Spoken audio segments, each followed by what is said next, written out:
Hello दोस्तों, मेरा नाम मनोज कुमार। आज मैं आपको 10th क्लास मैथ एनसीईआरटी की प्रश्नावली 14.2 का छठा क्वेश्चन सॉल्व करेंगे। देखिए, छठा क्वेश्चन है हमारा। एक विद्यार्थी ने एक सड़क के किसी स्थान से होकर जाती हुई कारों की संख्याएं नोट की और उन्हें नीचे दी हुई सारणी के रूप में व्यक्त किया। सारणी में दिया प्रत्येक प्रेक्षण 3 मिनट के अंतराल में उस स्थान से होकर जाने वाली कारों की संख्याओं से संबंधित है। ऐसे 100 अंतरालों पर प्रेक्षण किए गए।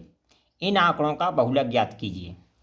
हमें कारों की संख्या दे रखी है, बारंबारता दे रखी है, यानी 0 से 10 7 बारंबारता है और 10 से 20 14 बारंबारता है। इसे हमें कारों की संख्या और बारंबारता दी हुई है।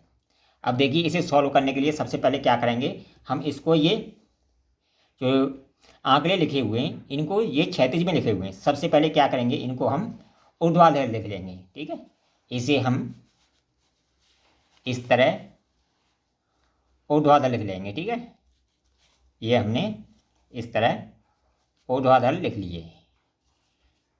ठीक है, इन आंकड़ों को हमने ऊर्ध्वाधर लिख लिया। अब देखिए क्या करेंगे, यहाँ देखेंगे सबसे बड़ी बारंबारता कौन सी है।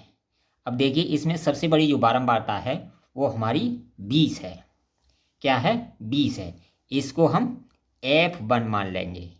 ठीक है, F1 ऊपर की तरफ F0 होता है, F0 होता है, फिर -1 -2 -3 इस तरह होता है, और नीचे तरफ F1 F2 होता है।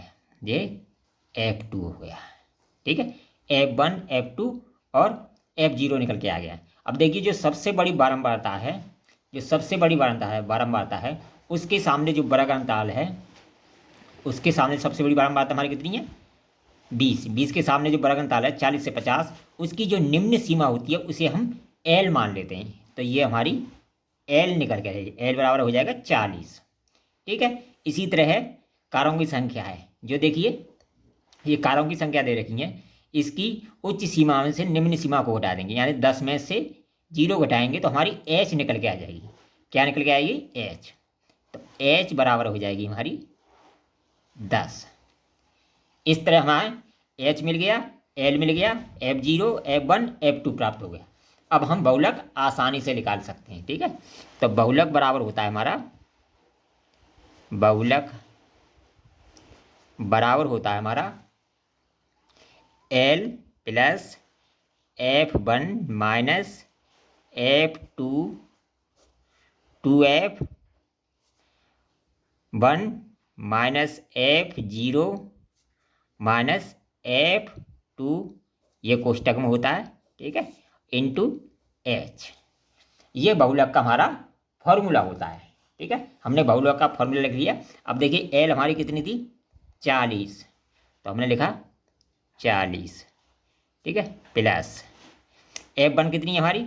F1 है 20, 20 लिख लिया, माइनस F0 कितनी है? 12, 12 लिख लिया। ठीक है, वट्टे में 2 गुणा F1 कितनी है? 20, तो हमने यहाँ 20 लिख लिया, माइनस F0 कितनी है हमारी?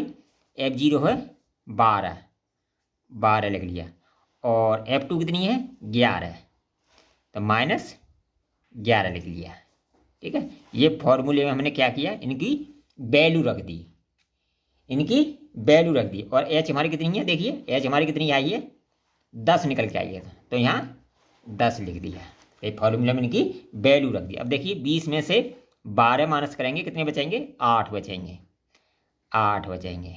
ठीक है, और 20 दूनी 40, 40 माइनस माइनस के 12 माइनस के 11 कितने हो गए? माइनस के 23, 23। ठीक है, ये कोष्टक में है, यह इंटू 10 है, और यहाँ प्लस 40 है।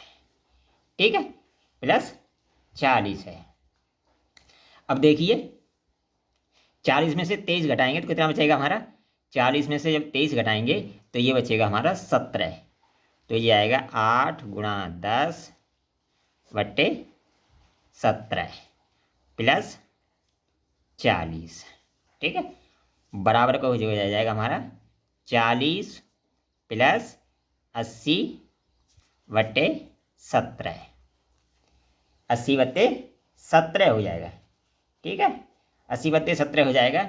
अब जब इसको हम 17 का 80 में भाग देंगे तो 17 पंजे 85 होता है 5 बार से। इसमें 17 का भाग देंगे तो ये आएगा 17 चौका 68, यानी इसमें 17 का भाग देंगे 80 में भाग देंगे 17 का, तो ये आएगा 17 चौका 68, 68 लिख लिए, ठीक है। 12 बचा, 10 में लगा ली, 0 12, 17 सत्ते 119, एक स्थान तक निकालेंगे, ज़्यादा जरूरत नहीं है, जो 4.7 आ गया, यानी इसका 80/17 का जो मान है वो 4.7 आ गया। तो हमारा हो जाएगा 40 + 4.7 बराबर करके आ जाएगा हमारा 44.7, 44.7। तो ये क्या आ गया हमारा, बहुलक क्या आ गया। तो बहुलक बराबर 44.7, यही इसका आंसर हो गया, ठीक है। अगर वीडियो पसंद आए तो कमेंट कीजिए, लाइक कीजिए, शेयर कीजिए। ऑल द बेस्ट, फिर मिलेंगे नई वीडियो में।